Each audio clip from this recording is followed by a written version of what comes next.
Lucas 10, a partir do 38. Indo eles a caminho, entrou numa aldeia, e certa mulher por nome Marta o recebeu em sua casa. Tinha esta uma irmã chamada Maria, a qual, assentando-se aos pés de Jesus, ouvia a sua palavra. Marta, porém, andava ocupada com muitos serviços, e aproximando-se disse: Senhor, não te importas de que minha irmã me deixe servir sozinha? Dize-lhe que ela me ajude. Respondeu Jesus: Marta, Marta. Quando Jesus fala assim, irmão, com vírgula e tudo, duas vezes o nome da pessoa, é porque ele está querendo falar algo muito forte. Então, ao invés de Marta, hoje, agora dentro do seu coração, você vai falar: Pedro, Pedro, Paulo, Paulo, Elias, Elias, Sileide, Sileide. Olha, Jesus falando e repetindo. Geralmente quando a mãe da gente, o pai da gente falava fulano, fulano, já era um negócio esquisito. Se o meu pai falasse duas vezes meu nome, eu sabia que era taca. Pedro, Pedro. Significa que está chamando a atenção e está causando um impacto. E ele: Marta, Marta, Marta, Marta. Olha a palavra de Jesus: Marta, Marta, andas ocupada com muito serviço. Vou ler até no telão, que a minha tradução é um pouco diferente. E respondendo Jesus disse: Marta, Marta. A minha lá está ocupada, aqui está ansiosa. Melhor, a palavra aqui é melhor. Ansiosa e preocupada com muitas coisas, mas uma só é necessária. Ô irmão, ansiedade com tanta coisa na nossa cabeça, nosso coração acelerado, e uma coisa só é necessária.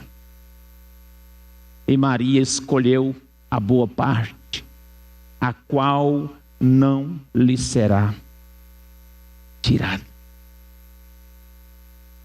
Amém.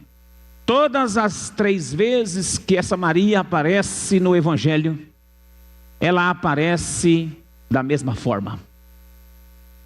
Esse texto trata de 2 irmãs. Outra vez, no outro texto, ela aparece também adorando a Deus aos pés do Senhor. E nesse texto, não aparece adorando, mas aparece numa postura de quedar-se aos pés e da pregação do Evangelho no que tange as mulheres. Porque mulher, irmão, nessa época aqui, o judeu, ele tinha algumas ideias e uma máxima. Eles diziam assim: graças a Deus que eu não nasci gentil, graças a Deus que eu não nasci mulher, graças a Deus que eu não nasci ignorante.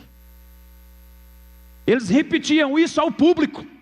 Eram conservadores, e a mulher não tinha muito o que falar nesse tempo.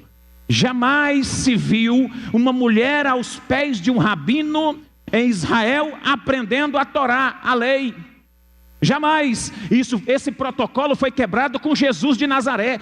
Nenhum dos outros rabinos famosos da época de Jesus, diz o Flávio Josefo, nenhum dos outros tinha discípula. Nenhum deles. Somente Jesus de Nazaré admite, e a primeira delas é Maria. Maria quebra o protocolo para dar a liberdade que as mulheres têm hoje em Cristo Jesus. Hoje tem várias pastoras, hoje tem várias missionárias, hoje tem mulheres nos cantos, nos rincões desse país e das nações, pregando o Evangelho com muita imponência, com muita potência, com um chamado vitorioso, com um chamado glorioso e com um chamado maravilhoso. Por quê? Porque um dia uma mulher resolveu sentar-se aos pés de Jesus e ser discipulada pelo Mestre e ser discípula de Cristo, e a partir dela levantar outras tantas que hoje se vê. Então esse texto revela a postura do discipulado feminino. Essa Maria, além da adoração, da postura de se quebrantar aos pés de Cristo, ela também revela uma discípula valorosa. Então ela não estava ali por um acaso, ela estava ouvindo o Mestre E isso é provado que funcionou. Porque lá na frente você vai ver uma mulher estruturada teologicamente. E no capítulo 11 de João, na ressurreição de Lázaro, tanto ela quanto Marta, elas revelam um poder de percepção teológica com relação ao futuro e à ressurreição dos mortos no futuro, porque elas aprenderam com o Mestre. Então a primeira coisa aqui é a postura de aprender. Dito isto, o texto vai dizer que a irmã dela estava ansiosa, para lá e para cá, apavorada. Mas eu já elogiei essa Marta várias vezes por causa do serviço. Ela era muito caprichosa com o serviço, zelosa e de boas obras. Mas a gente precisa aprender uma coisa, que nesse contexto Jesus vai repreender Marta. Ela repreende a Marta porque Marta estava com o foco nos acessórios e não na experiência divina. A gente precisa aprender com Marta a tirar o foco dos acessórios religiosos e colocar o foco nas experiências divinas. Você precisa de uma experiência com o céu.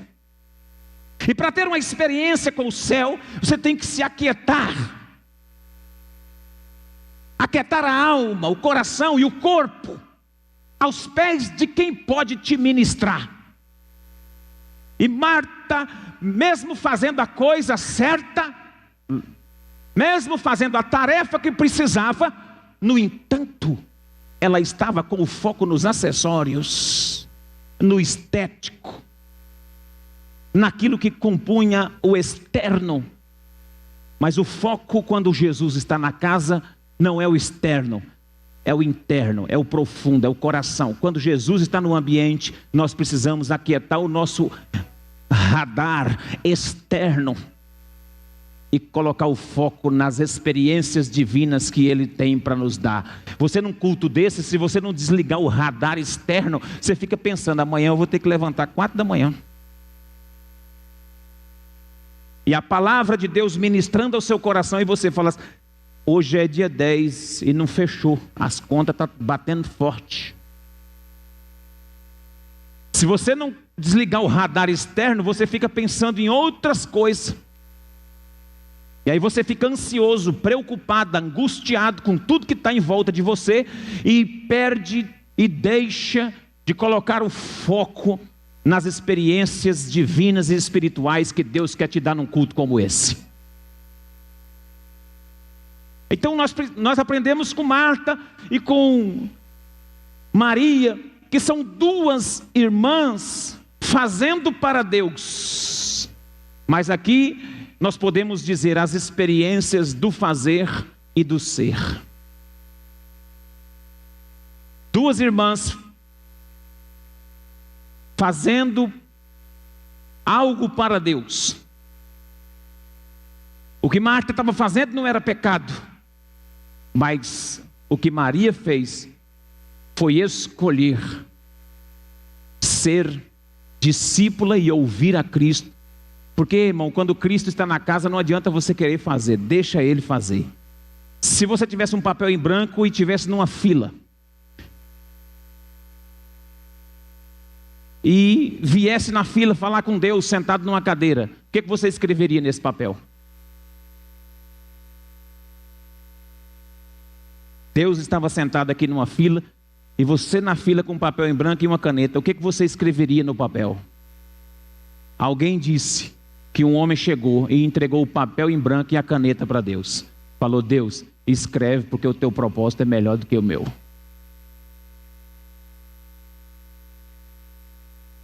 Mas pode ter certeza que muita gente vai chegar lá diante de Deus com uma carta com os 2 lados escritos que dá até trabalho para Deus ler.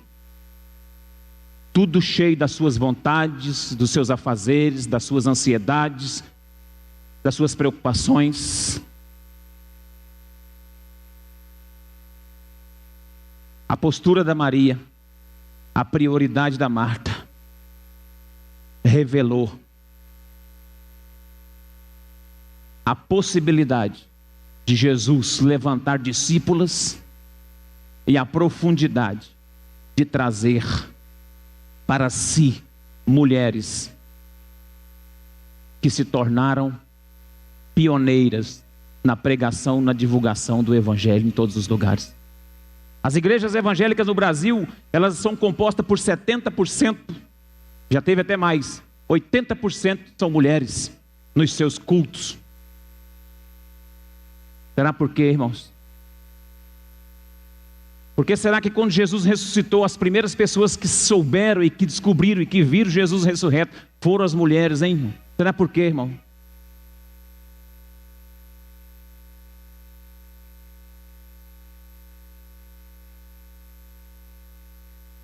Nós aprendemos com esse texto que devemos ter uma postura para querer aprender. Devemos ter prioridade para focar nas experiências espirituais. E isso vai resultar em oportunidades, possibilidades e profundidade. Por que profundidade? Porque no texto de 11 de João, Jesus ressuscita o irmão dessas mulheres. Lázaro morre. E elas mandam avisar a Jesus. Jesus passa mais 2 dias depois do aviso e volta com 4, chega lá com 4 dias atrasado, o homem está sepultado. O irmão delas está sepultado. Elas até ameaçam uma reclamação ou algo do coração delas, fala: ei Jesus, se você tivesse chegado antes, meu irmão não tinha morrido. Jesus falou assim: se você crer, verás a glória de Deus. Aonde é que ele foi sepultado? Jesus foi lá. E Jesus disse: tirai a pedra. Elas disseram: já cheira mal. Elas disseram: Jesus, já cheira mal. Mas só que Jesus desenvolveu com aquelas 2 irmãs uma espiritualidade que não era apenas fruto do misticismo religioso. Jesus desenvolveu um discipulado profundo, a ponto de Maria deixar as panelas de lado, a ponto de Maria deixar a casa, o acessório em segundo plano e focar naquilo que Jesus podia fazer. Elas sabiam realmente que Jesus estava disposto a fazer, e Jesus chegou, e pela profundidade da relação que ele construiu com o tempo, através do discipulado profundo com aquelas mulheres, Jesus disse: se creres, verás a glória de Deus. E Jesus disse assim: olha, tirai a pedra, e chamou o morto para fora. E elas disseram: já cheira mal, não mexe com isso. E eu ouvi aquela pastora Jaqueline Santana, quando esteve aqui, dizendo que Jesus está disposto em tocar em coisas, em partes podres da nossa vida. E hoje eu acrescento, creio nisso e acrescento: Jesus está disposto a tocar em áreas podres da nossa vida, desde o momento em que nós nos dispusemos a ouvir e aquietar-se aos seus pés. Se você está disposto a ouvir a Cristo, a ser discipulado, a aprender quando Ele está em casa, pode ter certeza que na hora que você for precisar, pode estar sepultado, pode estar morto, pode aparentemente ter acabado, Ele ainda é capaz de ressuscitar aquilo que você mesmo pensa que já fede, que já cheira mal e que não presta. Ele é Deus. Então a nossa postura vai definir nossa prioridade em Deus. O problema é que a nossa prioridade está distorcida. Nós estamos focando nos acessórios. Nós estamos focando nos acessórios religiosos. Nós nos tornamos comentarista de culto, comentarista de igreja, comentarista de pastores, comentarista de missionários, analista de unção do povo. Se grita muito, é barulhento. Se grita pouco, não tem unção.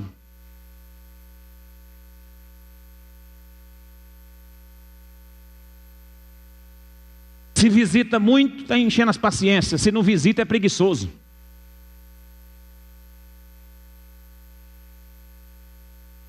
Se tem um carro bom, está roubando da igreja. Se não tem um carro, não tem unção nem para comprar um carro, está na miséria. É um miserável, a palavra não vira, não se cumpre.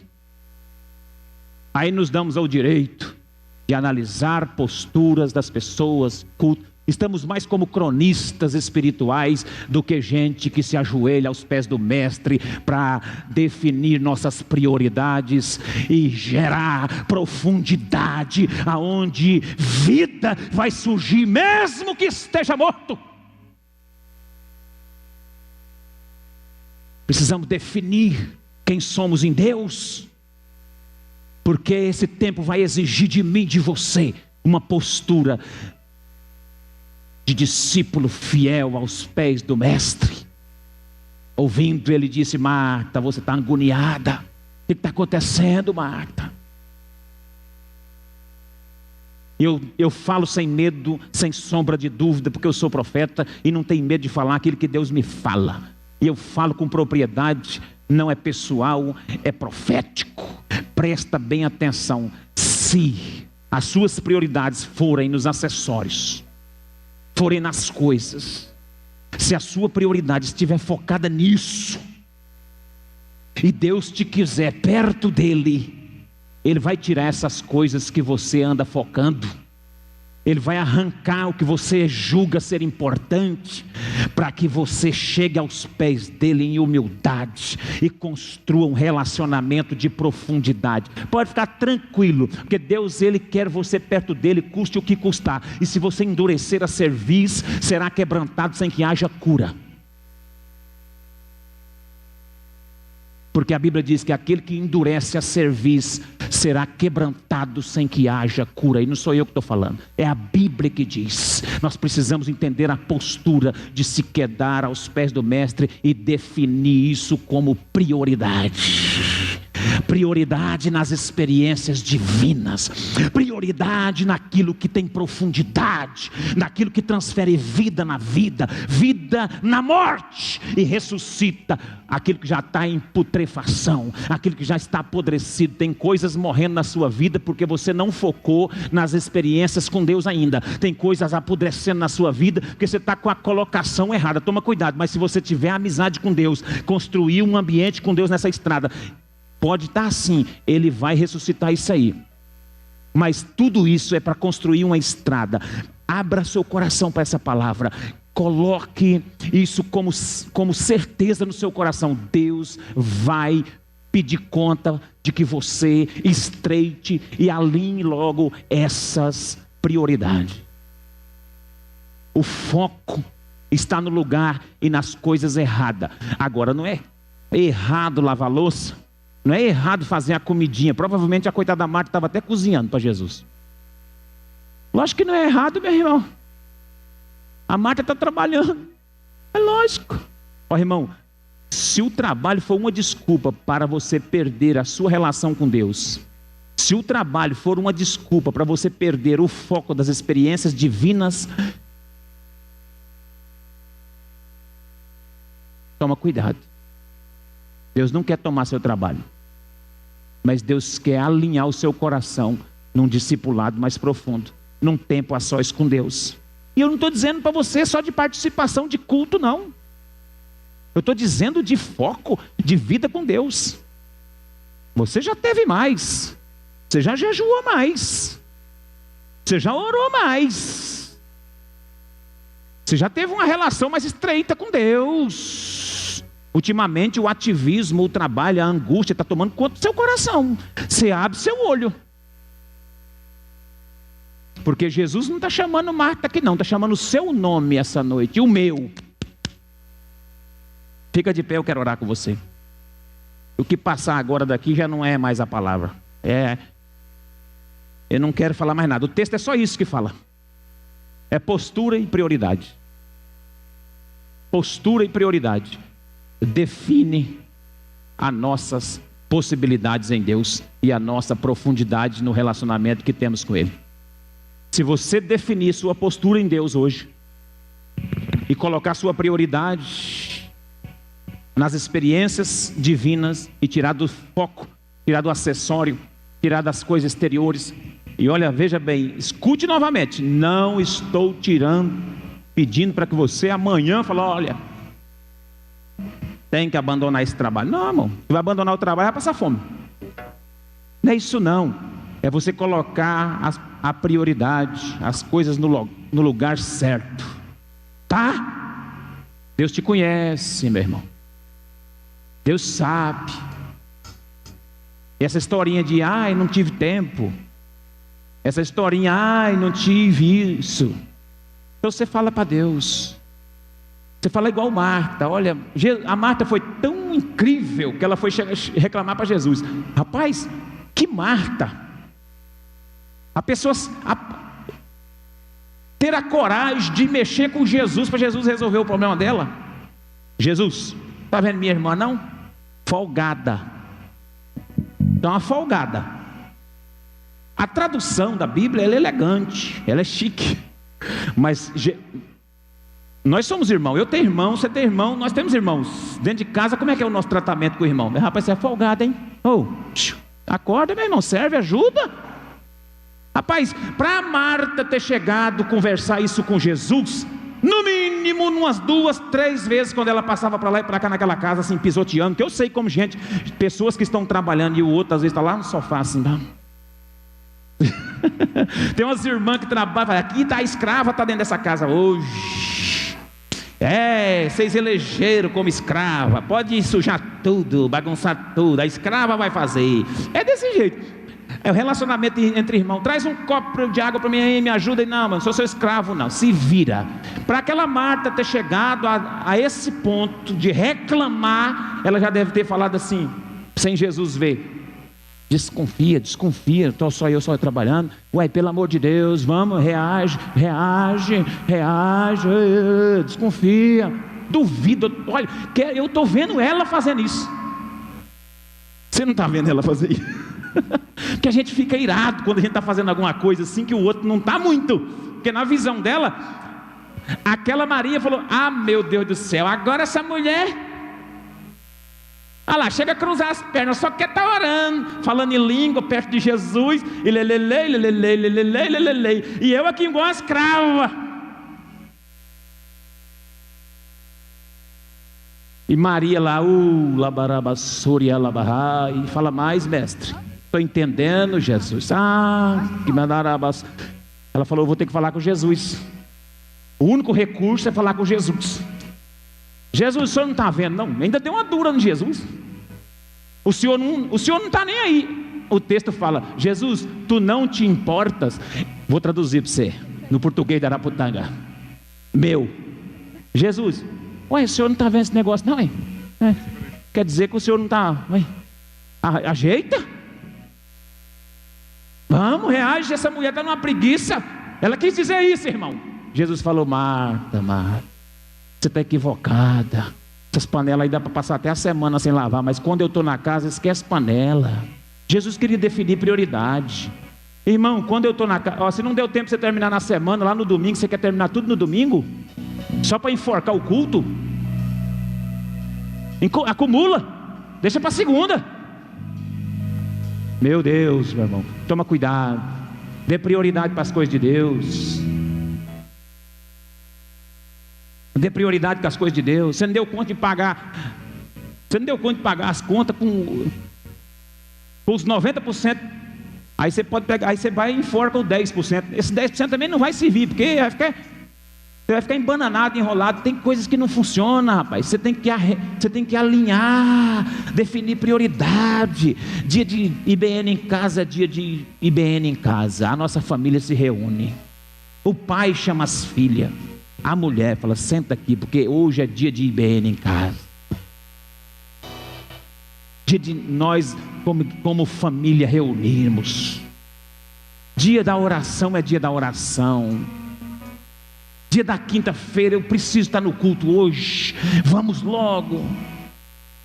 Começa a definir suas prioridades, irmão. É pouca coisa que Deus está exigindo de você, não é muito não. Deus está querendo intimidade. Isso não é peso, não é possível, isso não pode ser um peso, isso não pode ser uma obrigação, não. E eu não vou nem tocar na área do seu lazer. Outro dia eu falo, porque eu vou falar um negócio para você. O seu descanso não é na terra. Você pode até ter lazer, eu também, faz parte da nossa vida social. Mas presta atenção, o nosso descanso não é aqui. Se não deu tempo, não deu momento, não aconteceu, dá glória a Deus e vai adorar, porque os dias não são fáceis.